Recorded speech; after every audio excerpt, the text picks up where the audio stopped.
Hello guys, আমি আজ চলে এসেছি পুরন্দপুরের সে বিখ্যাত ছোটো বাবুর মুদিখানার দোকানে। তো আজ আমি এখানে একটা জিনিস খেতে চলে এসেছি, সেটা খাবো। তোমরা দেখতেই পাবে, এই যে পিজলির কেক। পিজলি তোমরা এর আগে সবাই খেয়েছো, কিন্তু আজকে আমি জীবনে প্রথম খাচ্ছি। তো দেরি না করে কেকটা গপ করে খেলে। এই কেক দাও, কেক দাও মামু। না ছেড়ে দাও। এই যে এই যে কেক দেখতে পেয়েছেন ছোটো বাবুর, এটা ছেলে।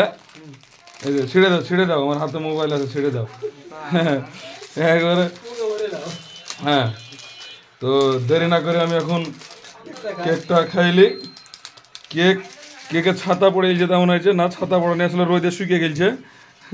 এটা বিনে দাও, বিনে দাও, মানে বিনাইতে হবে না। এই যে দেখতে পেয়েছো কেকটা আমি বিনাচ্ছি। আর লেট না করে হুকুম।